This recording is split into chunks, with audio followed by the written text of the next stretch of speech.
The rain poured down in sheets that night, the kind of storm that made the world feel small and suffocating. A young woman, barely 20 years old, stood on the porch of a house she had once called home. Her hands trembled as she clutched an old backpack to her chest, its weight pressing against her like the heaviness in her heart. The door behind her slammed shut with a finality that echoed louder than the thunder above. She was alone, now ejected, abandoned, and pregnant. The family she had loved and trusted for so long had turned their backs on her when she needed them most. They couldn't see past their own shame, their rigid beliefs about morality and reputation clouding everything else. But what they didn't know, and what she hadn't dared to tell them, was that this wasn't just any unplanned pregnancy. The father of her babies was someone powerful, someone whose name carried weight far beyond their small town, someone who could change everything. Her name was Emma, and life hadn't been easy for her growing up. She lived in a modest household where every penny counted, and expectations were sky-high. Her parents worked tirelessly to provide for their children, instilling in them the values of hard work, discipline, and respectability.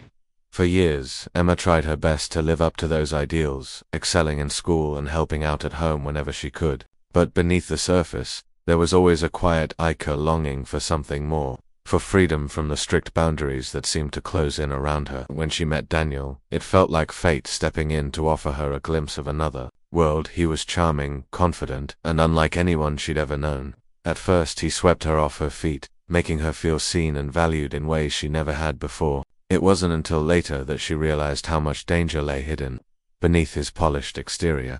Emma's relationship with Daniel started innocently enough.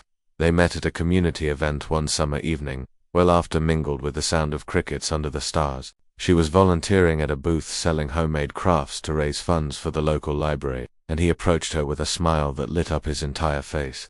"You must be the artist behind these," he said, holding up a delicate bracelet she had crafted herself. His compliment caught her off guard, but it also warmed her in a way she couldn't quite explain. Over the next few weeks, they crossed paths again and again at the grocery store, at the park, even at the diner where she sometimes worked part-time shifts. Each encounter left her feeling lighter, as if the burdens of her everyday life were slowly lifting. Before long, they were spending hours talking about their dreams, fears, and everything in between. To Emma, Daniel represented hope, a chance to break free from the monotony of her existence and imagine a brighter future. But as the months went by, cracks began to show in the perfect picture Daniel painted of himself. He would disappear for days without explanation, only to return with excuses that grew increasingly vague. Sometimes, he'd mention business trips or meetings with clients, but the details never added up. And then there were the phone calls, the hushed conversations he cut short whenever she entered the room. Despite her growing unease, Emma found herself clinging to the moments of tenderness they shared, convincing herself that love could overcome anything. One fateful night, after a particularly heated argument with her parents over her grades slipping due to all the time she spent with Daniel, she decided to take a leap of faith. She told him she wanted to spend the rest of her life with him, no matter what challenges lay ahead. That's when he kissed her softly and whispered words that would haunt her forever. "You have no idea what you're getting into." It wasn't long after that conversation that Emma discovered she was pregnant. At first, disbelief washed over her, followed quickly by panic. How could this happen? She had always been careful, hadn't she? Yet here she was, staring at 2 pink lines on a cheap drugstore test, her mind racing with questions she didn't know how to answer. The thought of telling her parents made her stomach churn. They had drilled into her since childhood the importance of waiting until marriage before starting a family. In their eyes, having a child out of wedlock wasn't just a mistake, it was a betrayal of everything they stood for. Still, she knew she couldn't keep it a secret forever.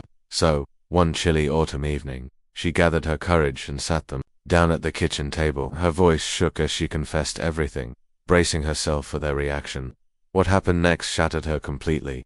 Her parents' response was swift and merciless. Their faces turned red with anger as they demanded to know who the father was, accusing her of throwing away her future for some lowlife who didn't deserve her. When she refused to give them Daniel's name, fearing what he might do if his identity became public, their fury only intensified. "We raised you better than this," her mother shouted, tears streaming down her face. "How could you embarrass us like this?" Her father paced back and forth, muttering about ruined reputations and lost opportunities. By the end of the night, their decision was clear. Emma was no longer welcome in their home. As dawn broke the following morning, they handed her a bag of clothes and told her to leave. Through her sobs, she begged them to reconsider, promising to figure things out on her own, but they wouldn't listen. All they saw was disgrace, not the scared, vulnerable girl standing before them, out in the cold, with nowhere to go. Emma felt the full weight of her predicament settle over her. The streets were unfamiliar territory, harsh and unforgiving compared to the sheltered life she'd led until now. Every step she took felt heavier than the last, each breath a struggle. Against the despair threatening to consume her, she wandered aimlessly for hours, seeking refuge wherever she could find it, in bus shelters, empty park benches, even the corner of a 24-hour cafe where the staff gave her sympathetic glances but said nothing. Hunger gnawed at her stomach, and exhaustion tugged at her eyelids, yet sleep eluded her. Her mind kept replaying the events of the previous night, searching for answers she knew she wouldn't find. Why had her parents been so quick to judge? Why hadn't they asked how she was feeling or offered to help her through this difficult time? Most importantly, why hadn't Daniel been there to support her when she needed him most? As days turned into weeks, Emma's situation grew increasingly dire. With no money, no job, and no place to call home, survival became her sole focus. She scavenged for food in dumpsters behind restaurants, relying on scraps to sustain herself and the tiny life growing inside her. Occasionally, kind strangers would toss her a few coins or offer her a warm meal, but such moments of compassion were rare. More often than not, people looked away, pretending not to notice the disheveled young woman clutching her swollen belly. Nights were the hardest. She sought shelter wherever she could find it, in abandoned buildings, under bridges, or curled up in alleyways, but none of it provided real comfort. The biting chill seeped through her thin jacket, and the distant sounds of traffic and footsteps kept her constantly on edge. Despite everything, though, she refused to give up. Deep down, she knew her babies deserved better. They deserved a mother who fought for them, no matter how impossible the odds seemed. One afternoon, while sitting on a bench in the park, Emma noticed a sleek black car pull up nearby. Its tinted windows obscured whoever was inside, but something about it caught her attention. Moments later, the door opened, and a sharply dressed man stepped out, scanning the area with piercing eyes. He moved with purpose, his polished shoes clicking against the pavement as he approached her. For a brief moment, Emma wondered if he might be someone sent by Daniel, perhaps a lawyer or an associate, but the thought vanished as quickly as it came. Instead, the man introduced himself as Mr. Harrison, a private investigator hired to locate someone named Emma Thompson. The name sent a jolt through her body. Could it really be her? She hesitated, unsure whether to trust him, but curiosity got the better of her. "What do you want with me?" she asked cautiously, clutching her backpack tighter. His reply was cryptic yet intriguing. "There's someone very important who wishes to speak with you." The encounter with Mr. Harrison left Emma reeling. Who could possibly be looking for her, and why? Part of her wanted to dismiss the whole thing as a trick or a cruel prank, but something about the investigator's demeanor suggested otherwise. He had shown her a photograph and image of a luxurious office filled with awards and accolades, along with a nameplate bearing the title CEO. It was Daniel's face staring back at her, except it wasn't the Daniel she thought she knew. This was a version of him she had never seen before, poised, commanding, and unmistakably wealthy. The realization hit her like a freight train. Everything he had told her about himself, the late-night absences, the mysterious phone calls, all made sense now, but instead of bringing clarity, it only raised more questions. Was Daniel truly the man she fell in love with, or was he someone entirely different? And what did this revelation mean for her and her unborn children? Despite her suspicions, Emma agreed to meet the person Mr. Harrison represented. She had little choice. Her circumstances left her desperate for any lifeline, however uncertain. The next day she found herself standing outside a towering skyscraper, in the heart of the city, its glass facade reflecting the grey skies above. Her heart pounded as she entered the building, acutely aware of how out of place she looked among the impeccably dressed professionals bustling about. An elevator ride later, she stepped into a lavish penthouse suite, where opulence greeted her at every turn.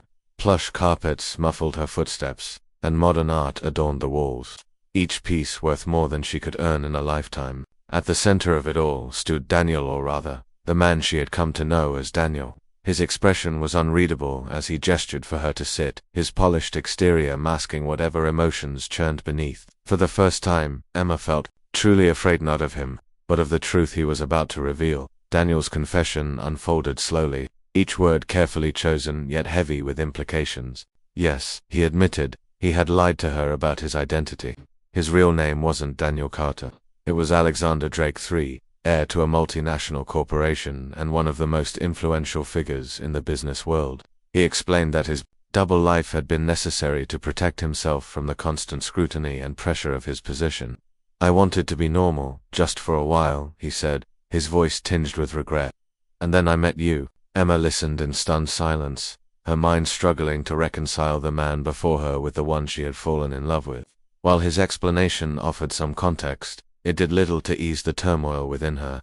If he truly cared about her, why had he let her suffer alone? Why hadn't he stepped forward sooner to claim responsibility for their unborn children? The answers remained elusive, buried beneath layers of privilege and power she couldn't begin to comprehend. As the conversation continued, Emma's initial shock gave way to a simmering anger. She confronted Alexander. No, she corrected herself, mentally, Mr. Drake, about his absence during her darkest hours. "Do you have any idea what I've been through?" she demanded, her voice trembling with emotion. "My family kicked me out because of you. I've been sleeping on the streets, starving, terrified of what's going to happen to my babies." He flinched visibly at her words, guilt flickering across his features. "I didn't know," he murmured, though it sounded hollow even to his own ears. "If I had known," but Emma cut him off, unwilling to let him finish. "No, you didn't. No, because you didn't care enough to find out," she snapped, tears streaming down her face. The confrontation escalated quickly, exposing wounds neither of them had fully acknowledged. Beneath the surface of their argument lay deeper issues of trust, accountability, and the vast chasm between their worlds. As the tension reached its peak, Emma made a decision that would alter the course of both their lives forever. In a moment of raw determination, Emma declared that she would not allow Alexander or anyone else to dictate the future of her children. "They're mine," she said firmly, her voice steady despite the storm raging inside her. "And I'll fight for them no matter what it takes." With that, she turned on her heel and walked out of the penthouse, leaving him stunned and speechless. Outside, the city buzzed with energy, oblivious to the drama unfolding in its midst. Emma hailed a cab and directed the driver to take her to the nearest shelter, her resolve hardening with each passing block. She knew the road ahead would be fraught with challenges, but for the first time in weeks, she felt a glimmer of hope. Maybe, just maybe, she could build a new life for herself and her babies, one rooted in strength, independence, and resilience. Unbeknownst to her, however, Alexander wasn't ready to let her go, so easily. Back in his office, he picked up the phone and dialed a number, his jaw set with steely determination. Whatever happened next, one thing was certain: their story was far from over. The shelter was a far cry from the opulence of Alexander's penthouse, but to Emma, it felt like a sanctuary. The creaky wooden floors and mismatched furniture carried a warmth that no amount of money could buy. Volunteers greeted her with smiles, offering her a hot meal and a cot in the corner of a shared room. For the first time in weeks, she allowed herself to relax, even if just for a moment. As she ate a bowl of soup that tasted surprisingly good despite its simplicity, she thought about the whirlwind of events that had brought her here. Her mind kept circling back to Alexander, his polished shoes, his carefully chosen words, the way he had looked at her when she walked out. Was he truly sorry, or was he just another man trying to control her fate? She couldn't shake the feeling that there was more to him than he had revealed, secrets lurking beneath the surface of his seemingly perfect life. That night, as Emma lay on the thin mattress staring at the cracked ceiling, sleep eluded her. The other women in the room murmured softly in their sleep, some tossing and turning while others remained still as statues. Emma's thoughts raced, replaying every interaction she'd had with Alexander since they met. There were moments when he had seemed genuinely kind, almost vulnerable, but now those memories felt tainted. Had he been manipulating her all along, or was he simply a product of his privileged upbringing, unable to grasp the weight of her struggles? Either way, one thing was clear: he had underestimated her. He probably assumed she would fall into line, grateful for whatever scraps of help he offered. But Emma wasn't about to let anyone dictate her future, not her parents, not Alexander, and certainly not the cruel hand of fate that had dealt her such a difficult hand. The next morning, Emma decided to take action. She borrowed a phone from one of the shelter volunteers and dialed the number of her best friend, Mia. They hadn't spoken in months.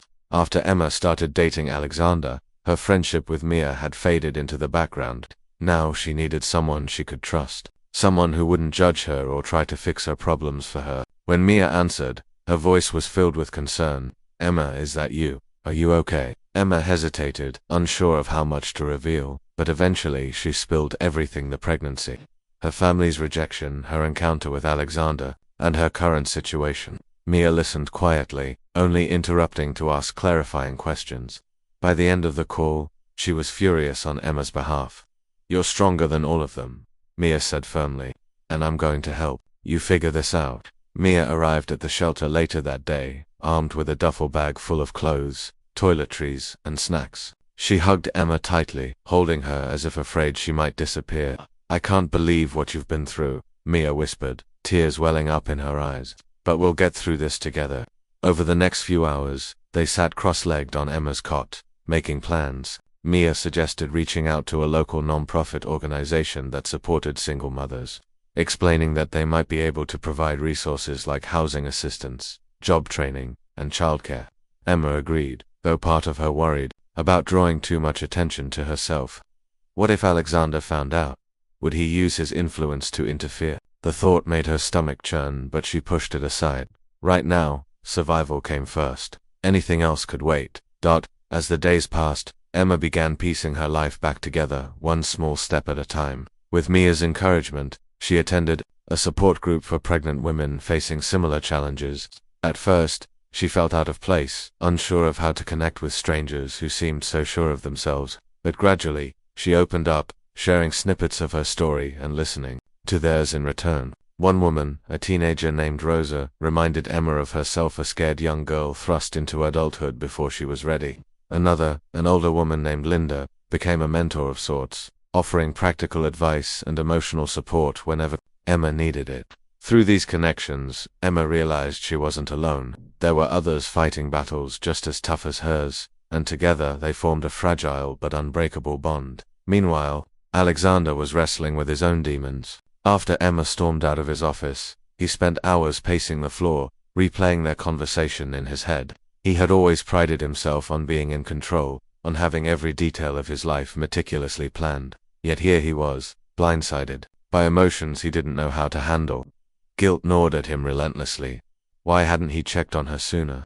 Why had he assumed she would be fine without him? The truth was, he had grown accustomed to living in two separate worlds, one where he was Alexander Drake III, CEO of a multi-billion-dollar company, and another where he was simply Daniel, a man free to explore love and connection without the burdens of wealth and power. Somewhere along the way, he had forgotten that those worlds weren't meant to stay disconnected forever.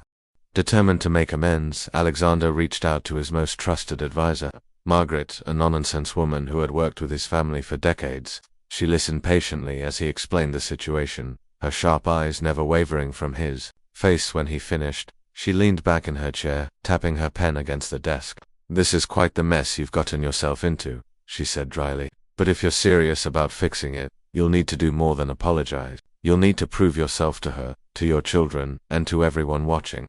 Alexander nodded, though her words stung. He knew she was right. Apologies weren't enough. Actions spoke louder than words, and so he began devising a plan, one that would require him to confront not only Emma but also the parts of himself he had long ignored. Back at the shelter, Emma received an unexpected visitor, Mr. Harrison, the private investigator. He appeared one afternoon, his presence causing a stir among the staff and residents. Emma reluctantly agreed to speak with him in a quiet corner of the building, her guard up immediately. "What do you want now?" she asked bluntly, crossing her arms over her chest. Mr. Harrison handed her an envelope, his expression unreadable. Inside, she found documents detailing a trust fund Alexander had set up in her name, along with a letter explaining his intentions. According to the paperwork, the fund was designed to cover medical expenses, housing, education, and anything else she might need during her pregnancy and beyond. Emma stared at the papers in disbelief, anger bubbling to the surface. "He thinks he can buy me off," she muttered under her breath, crumpling the letter in her fist.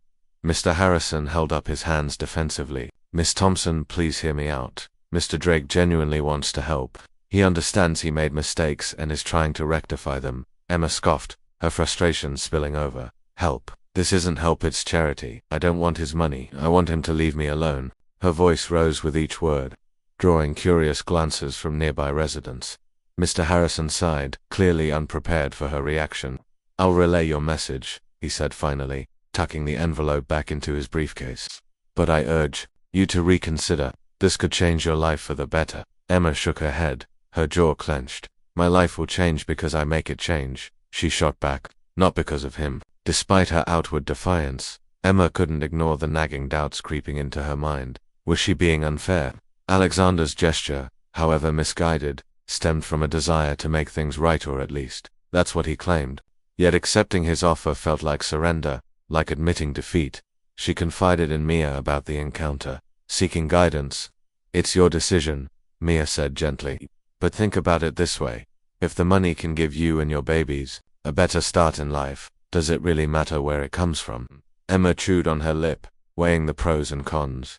On one hand, she hated the idea of owing Alexander anything. On the other, the reality of raising twins on her own was daunting, especially given her limited resources. The internal conflict left her exhausted, torn between pride and practicality. While Emma grappled with her decision, Alexander took matters into his own hands. He hired a team of lawyers to draft custody agreements, ensuring that his rights as a father were legally recognized. He also reached out to influential contacts within the community, subtly planting seeds of goodwill toward Emma. If she refused his financial assistance, perhaps public opinion could sway her. It was a calculated move, born of desperation rather than malice, but it raised ethical questions even he couldn't ignore. Was he helping Emma, or was he using his power to manipulate her? The line between the two blurred with each passing day, leaving him increasingly uneasy. Emma, meanwhile, discovered something unsettling. Whispers of her story were beginning to spread. A local reporter, tipped off by an anonymous source, approached her at the shelter one evening, asking intrusive questions about her relationship with Alexander. Though she declined to comment, the encounter left her shaken. How had word gotten out? Who stood to gain from exposing her private struggles? Suspicion turned toward Mr. Harrison, whose motives suddenly seemed less altruistic. Could Alexander have orchestrated the leak as a way to pressure her into accepting his offer? The possibility sent a chill down her spine, reinforcing her resolve to remain independent. As tensions mounted, both Emma and Alexander found themselves at a crossroads. Each was driven by conflicting desires to protect, to provide, to reclaim a sense of agency. Neither fully understood the other's perspective, nor did they trust themselves to navigate the minefield of emotions between them. The stakes grew higher with each passing day, threatening to unravel the fragile threads holding their lives together. And yet, amidst the chaos, a glimmer of hope persisted. Perhaps, in time, they could find common ground, not as adversaries, but as partners united by the shared goal of giving their children the best possible future. Until then, the uncertainty lingered, casting a shadow over everything they thought they knew. The days that followed were a blur of conflicting emotions for Emma. Every morning, she woke up with a knot in her stomach, the weight of her decisions pressing down on her like an invisible force. The shelter had become both a refuge and a reminder of how much her life had changed. She found herself replaying the conversation with Mr. Harrison over and over again, analyzing every word he'd said. Was it really possible that Alexander's offer came from a place of genuine remorse?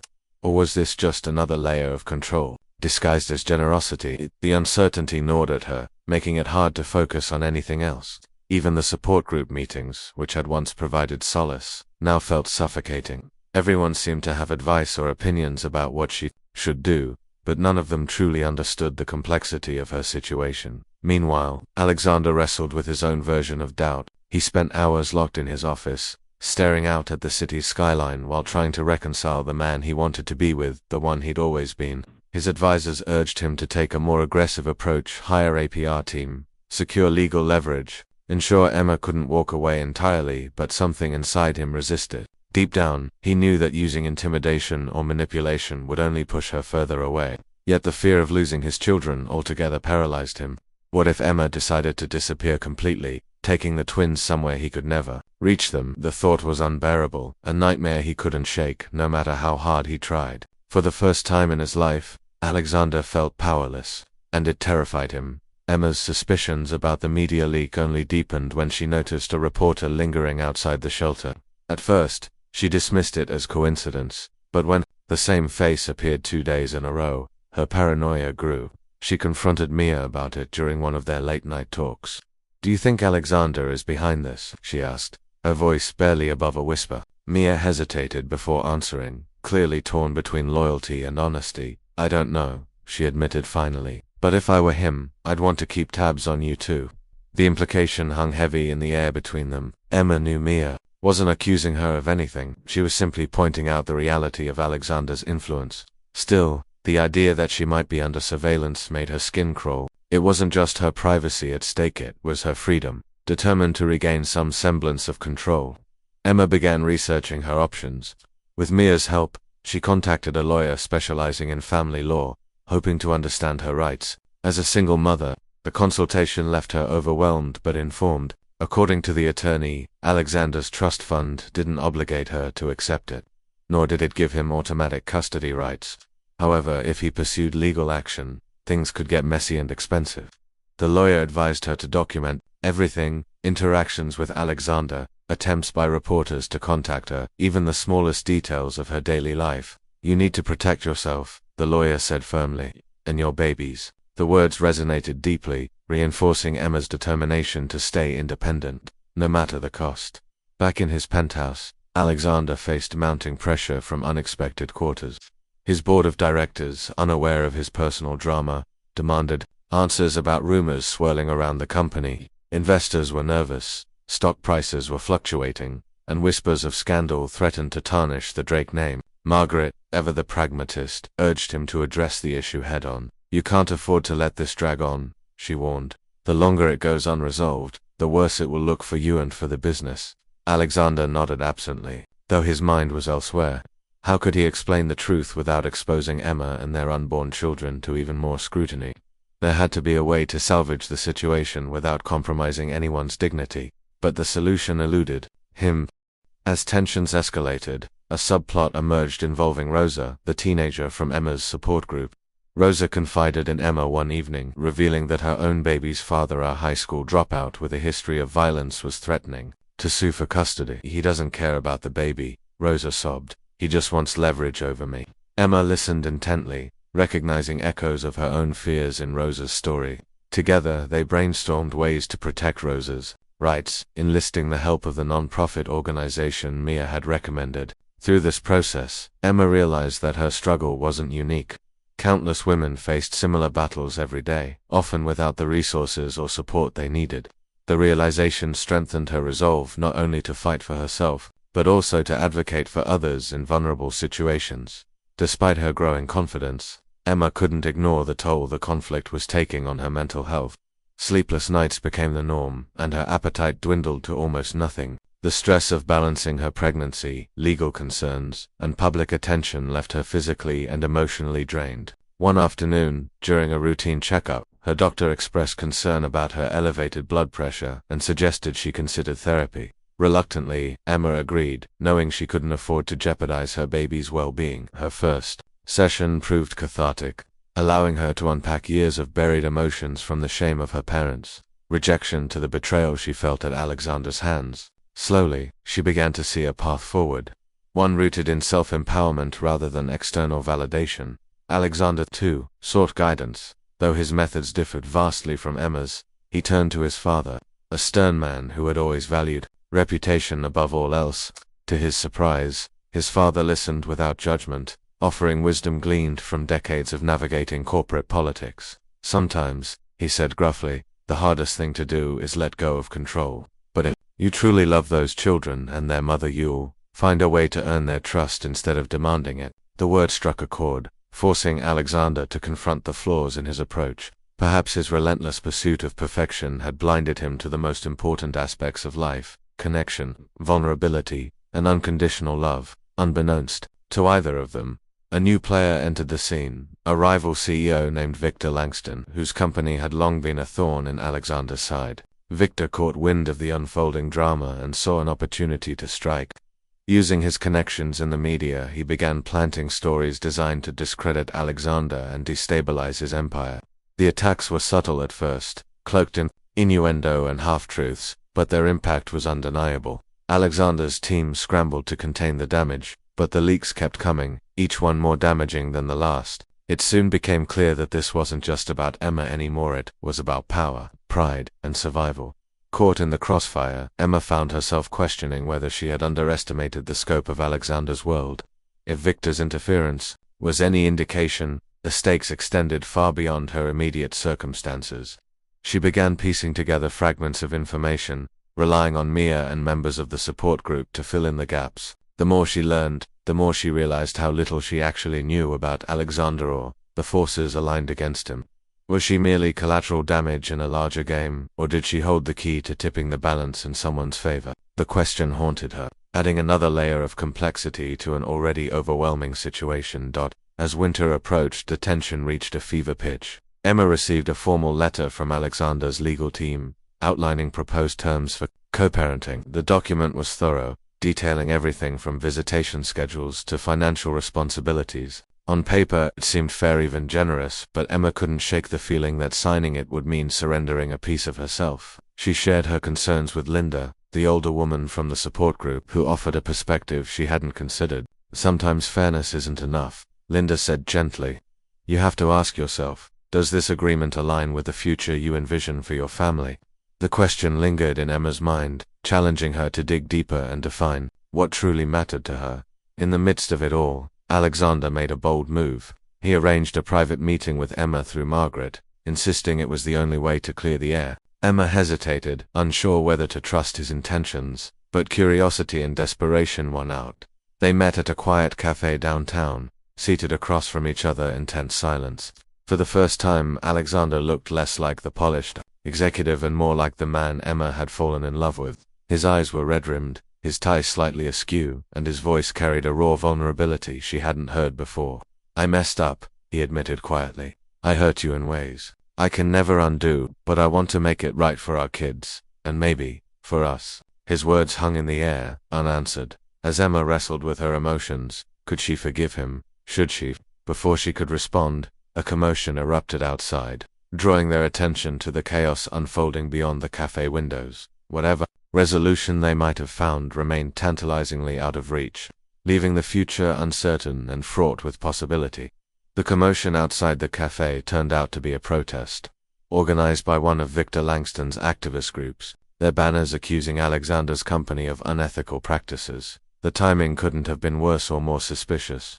Emma watched as reporters swarmed the scene, cameras flashing and microphones thrust toward anyone who looked remotely involved. Her heart sank as she realized what this meant. Her private meeting with Alexander was no longer private. Within minutes, someone snapped a photo of them sitting together, their faces visible through the cafe window. It wouldn't take long for the image to make its way online, fueling the firestorm that had already begun consuming both their lives. Alexander immediately sensed the shift in energy. He reached across the table, his hand hovering hesitantly before pulling back. We need to leave, he said urgently, his voice low but firm. Emma nodded, though her legs felt like lead as they stood to go. Outside, the crowd grew louder, chants echoing off the buildings around them. A few people recognized Alexander, shouting accusations that made Emma's stomach churn. She instinctively moved closer to him, not out of affection but out of sheer survival instinct. For a moment their shared predicament created an unspoken alliance, a fragile truce born of necessity rather than trust.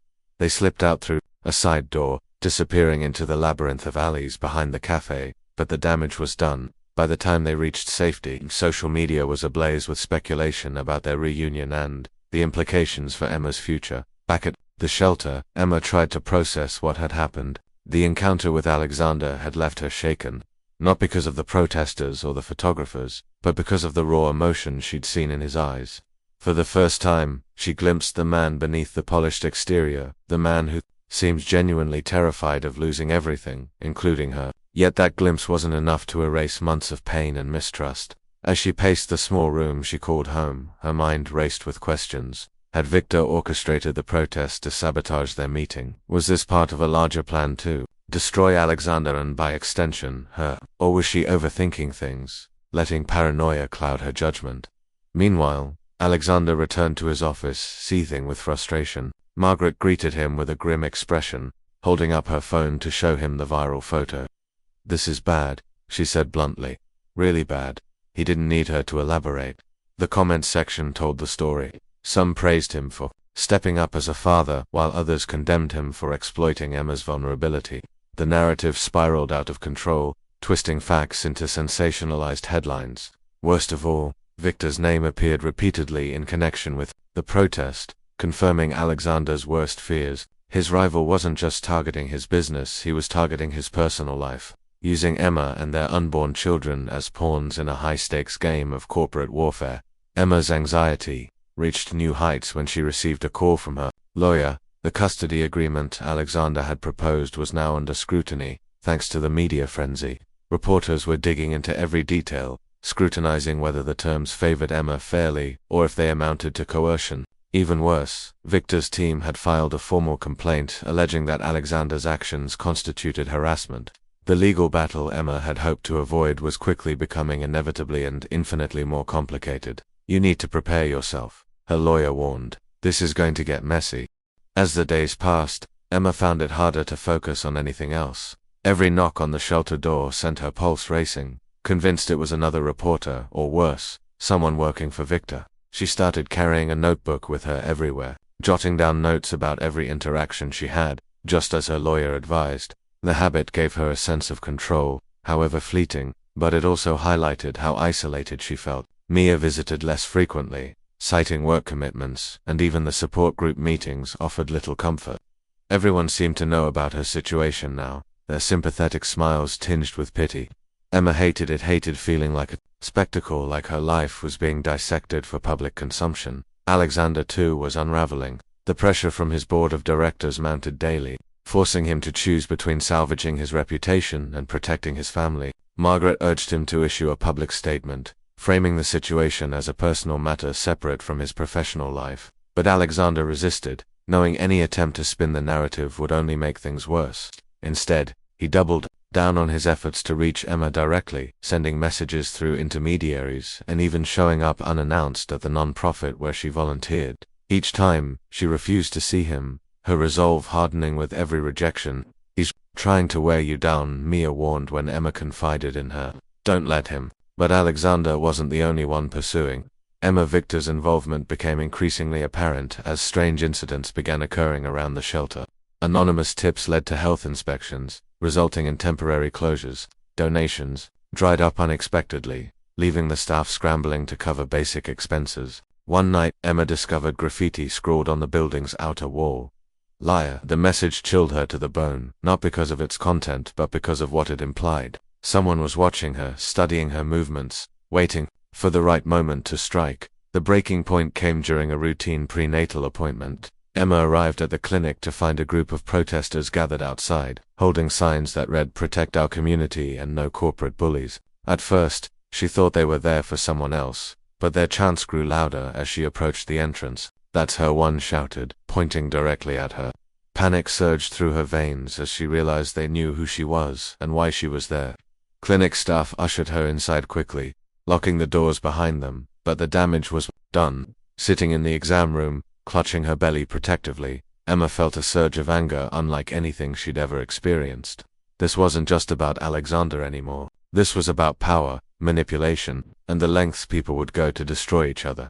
That evening, Emma called an emergency meeting with Mia, Linda, and a few trusted members of the support group. Together, they devised a plan to fight back not just against Alexander or Victor, but against the entire system that sought to define her worth based on scandal and shame. They drafted a letter to local news outlets, demanding accountability for those spreading misinformation. They reached out to advocacy organizations, seeking guidance on navigating the legal and media landscapes. Most importantly, they rallied around Emma, reminding her that she wasn't alone.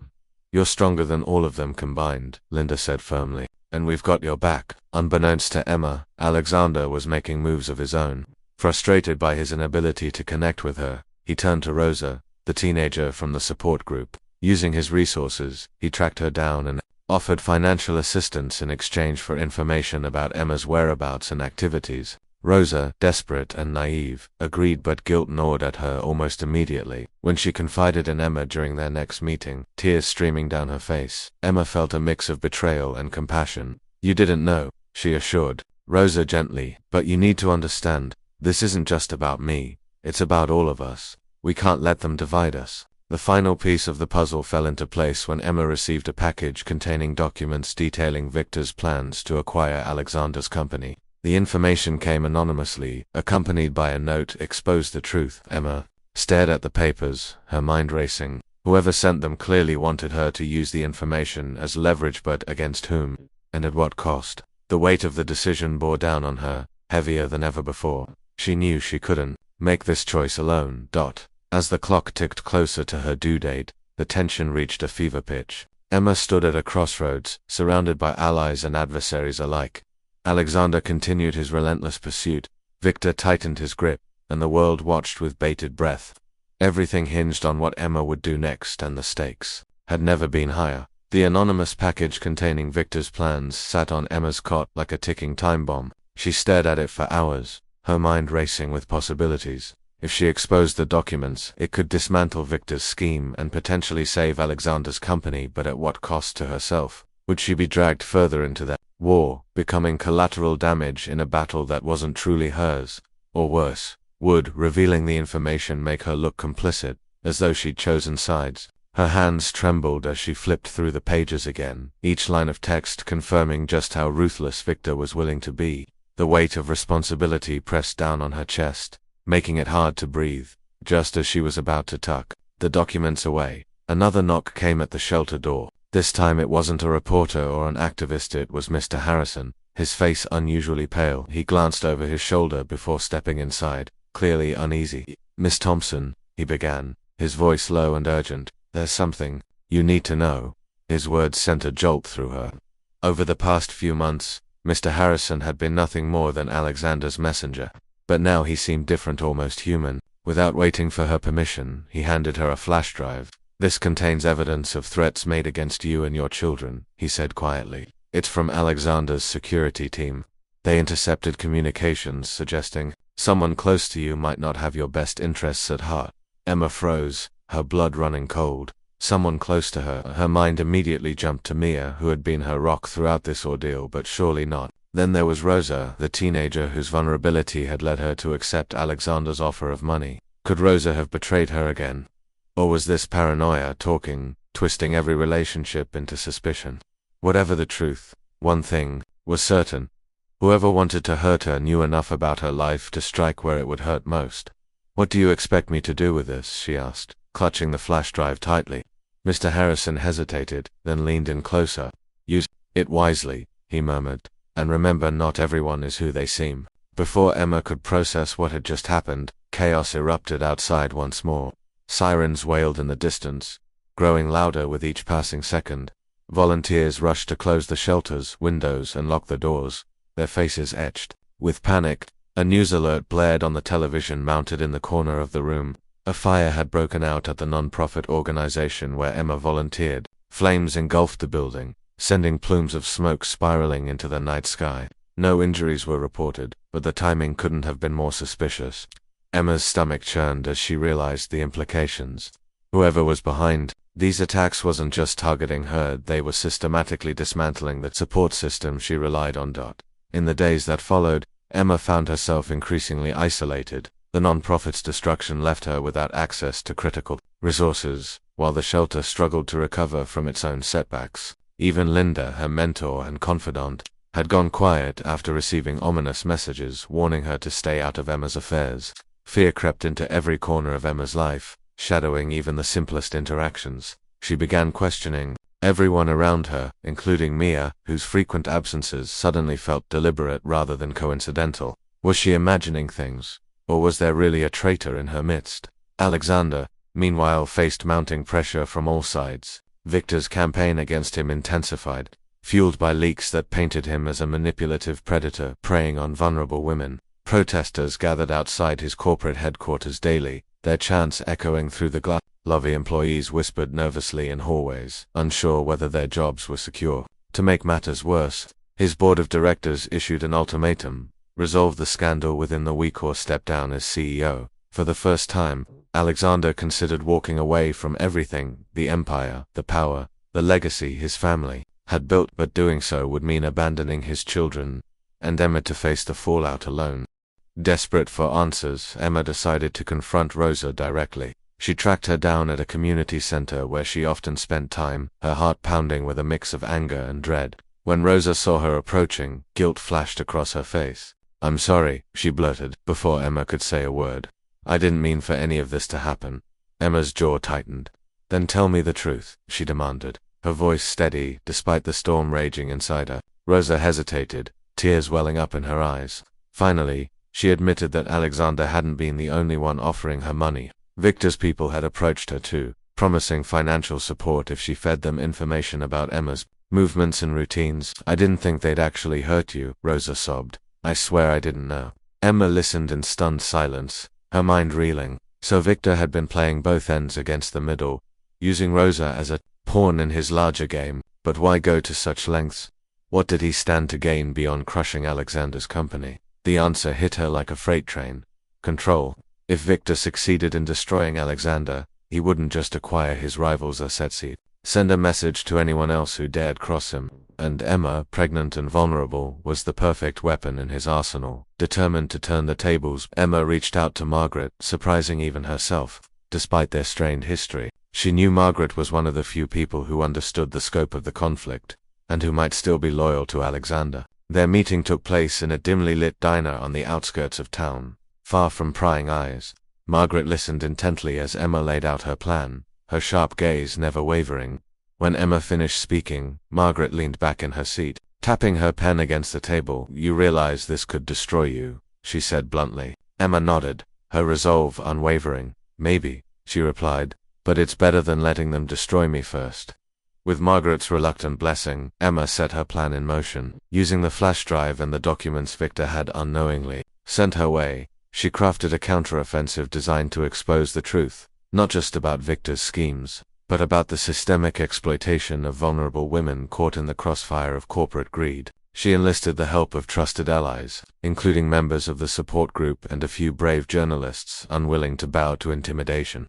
Every step forward felt like walking a tightrope, the risk of exposure looming large. Yet with each passing day, Emma grew more determined to see it through, not just for herself, but for every woman who had ever been used and discarded by men like Victor and Alexander. As the pieces fell into place, Emma received one final twist, a letter from her parents. It arrived unannounced, slipped under the shelter's door late. One evening, her hands shook as she opened it, bracing herself for yet another rejection. Instead, she found a heartfelt apology, written in her mother's shaky handwriting. We were wrong, the note read. We let our pride blind us to your pain, and we're so sorry. Please come home, we want to make things right. Tears streamed down Emma's face as she reread the words, torn between longing and caution. Could she trust them, or was this another attempt to manipulate her, orchestrated by someone else entirely? The stakes had never been higher, with Victor closing in, Alexander desperate to reconnect, and her parents reaching out unexpectedly. Emma stood at the center of a storm threatening to consume them all.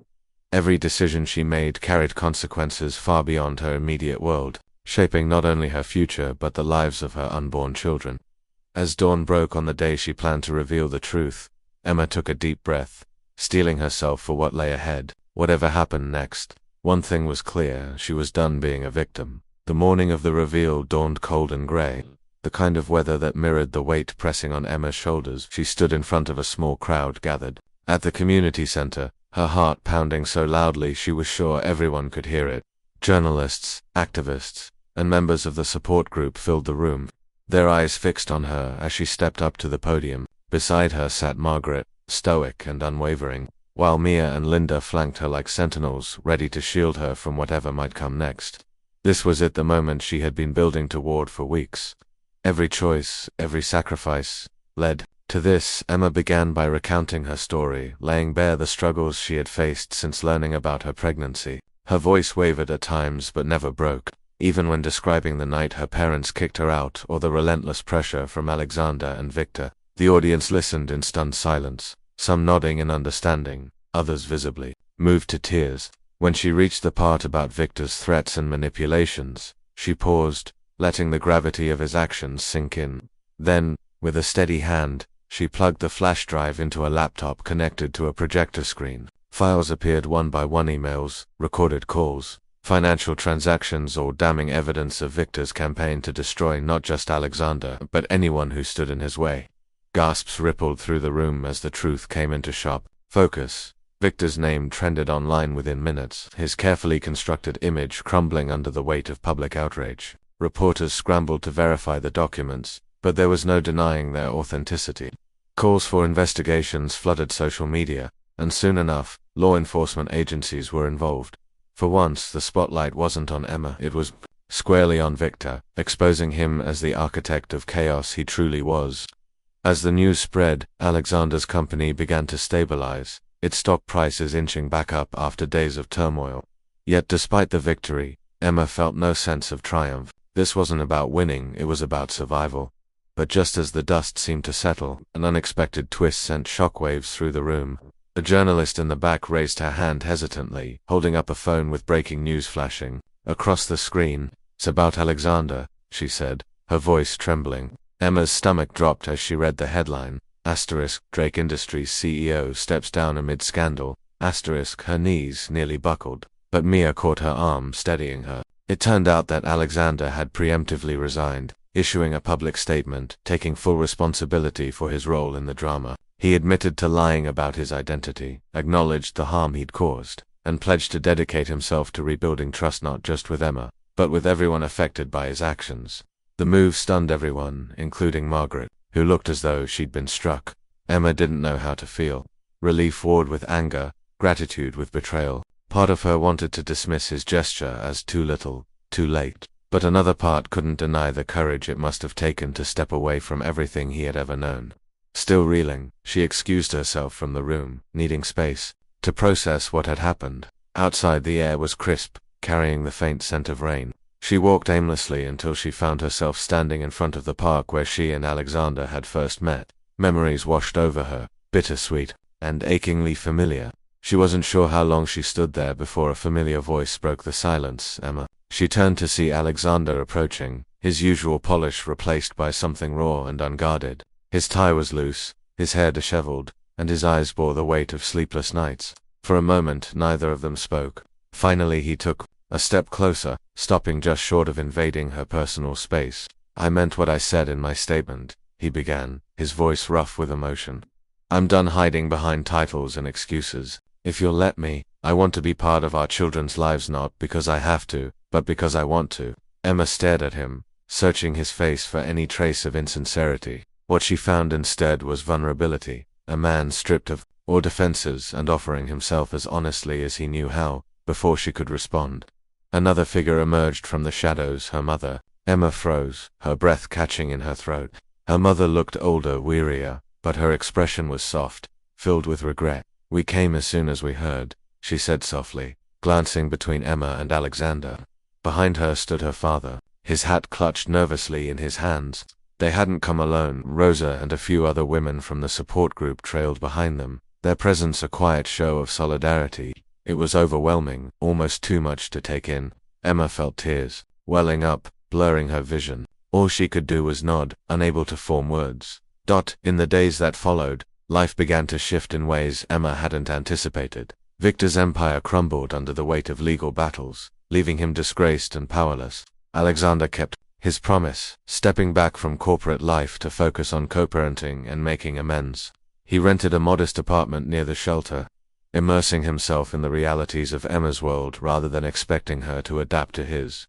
Their relationship remained complicated, but for the first time, it felt genuine, a fragile foundation built on honesty and mutual respect. Emma's parents, too, worked tirelessly to rebuild their fractured bond. They helped renovate the damaged nonprofit, volunteering alongside her and proving through action rather than words that they were committed to change. Even Rosa found redemption, enrolling in a mentorship program designed to empower young mothers. Slowly but surely, the wounds began to heal, though scars remained as reminders of the battles fought. Yet just as Emma thought she could finally breathe easy, one final twist arrived: a letter from Victor, delivered anonymously to her doorstep.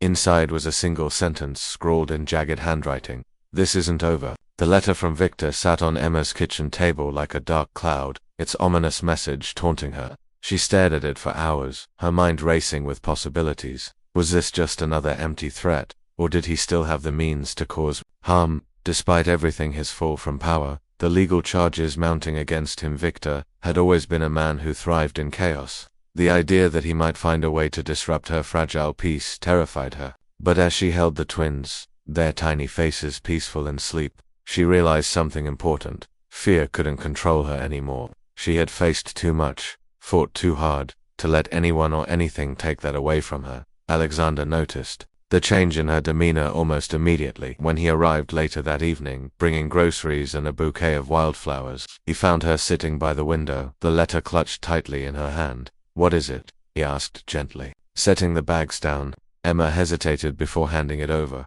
watching his expression shift from concern to anger. "He's bluffing," Alexander said after a long pause, though his tone lacked conviction. They both knew better than to underestimate Victor. Still, Emma shook her head, determination flashing in her eyes. "If he wants to play games, fine, but I'm done running. Let him come, I'll be ready." Over the next few weeks, Emma doubled down on securing her future and her children's safety. With Alexander's help, she moved into a small but cozy apartment near the renovated non-profit center. It wasn't luxurious, but it was hers, a place where she could build a life free from judgment and fear. Together they installed security, cameras, changed locks, and even hired a part-time guard recommended by Margaret.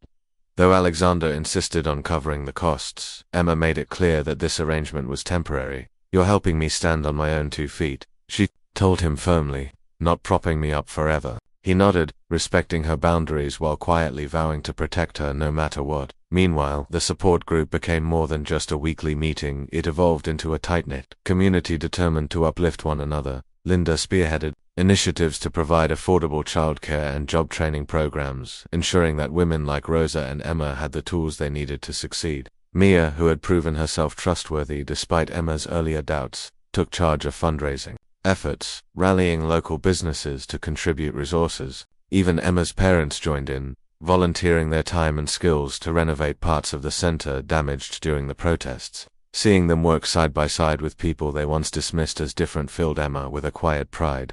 Change, she realized, wasn't about grand gestures. It was about showing up day after day, even when it was hard. But as winter gave way to spring, Emma began to feel a sense of stability she hadn't known since before the storm hit.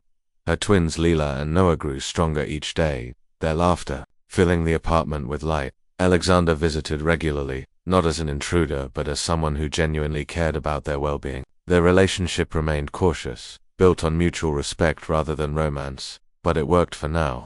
For the first time, Emma allowed herself to imagine a future where love might grow not because they needed it, but because they chose it. Rosa, too, found her footing. With Emma's encouragement, she applied for a scholarship program aimed at young mothers pursuing higher education. To everyone's delight, she was accepted, earning a full ride to study social work. On the day she received her acceptance letter, she burst into tears, hugging Emma tightly. "You saved me," she whispered. Emma smiled, shaking her head. "No, you saved yourself. I just reminded you that you're worth fighting for." Despite these victories, the specter of Victor lingered. Every knock on the door, every unfamiliar face, sent a jolt of anxiety through Emma. Yet as the months passed without incident, she began to wonder if the letter had been nothing more than a desperate attempt to regain relevance. Perhaps Victor, trapped in his legal battles and stripped of his influence, had finally run out of moves. The thought brought her a measure of relief, though she remained vigilant. Some scars never fully healed, and she knew she'd carry the lessons of this ordeal with her for the rest of her life. One sunny afternoon, as Emma pushed Lila and Noah in their stroller through the park, she spotted a familiar figure sitting on a bench. It was Margaret, sipping coffee and flipping through a book. Emma approached hesitantly, unsure of how to greet the woman who had played such a pivotal role in her journey. Margaret looked up, her sharp gaze softening into a rare smile. "How are you holding up?" she asked, patting the space beside her. Emma sat down, letting out a breath she didn't realize she'd been holding. "Better," she admitted. "Still scared sometimes, but I think we're okay." Margaret nodded, her expression thoughtful. "You've come a long way," she said after a moment. "Further than most would under the circumstances." Emma chuckled softly, glancing at her sleeping babies. "I didn't do it alone," she replied. "None of us could have gotten through this without help." Margaret raised an eyebrow, clearly amused. "True, but don't underestimate your strength, Emma. You've got grit and that's something money can't buy." The conversation shifted to lighter topics, books, whether the antics of toddlers, but beneath the surface lay an unspoken understanding. Both women recognized that life rarely followed a straight path. There would always be challenges, moments of doubt, and unexpected twists. What mattered was how you responded, how you rebuilt after the storms passed. As they parted ways, Margaret handed Emma a business card with a cryptic note on the back. Asterisk if you ever need advice. Call, asterisk Emma tucked it into her pocket, touched by the gesture.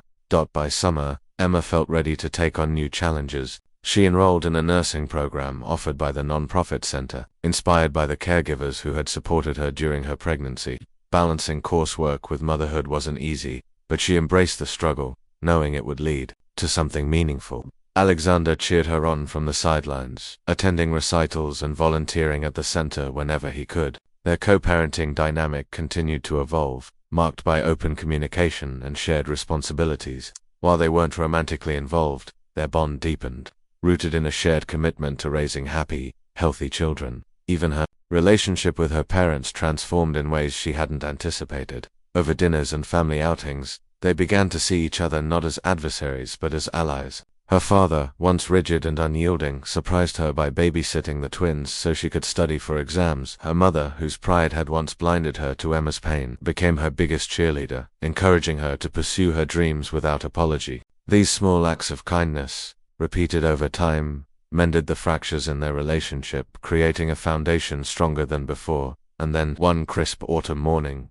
the final piece of closure arrived. A news alert popped up on Emma's phone: Victor Langston sentenced to 20 years in federal prison. The headline brought a mix of emotions: relief, vindication, and, strangely enough, sadness. She scrolled through the article, reading about the evidence presented at trial and the testimonies of those he had wronged. In the end, justice had prevailed, but it came at a cost.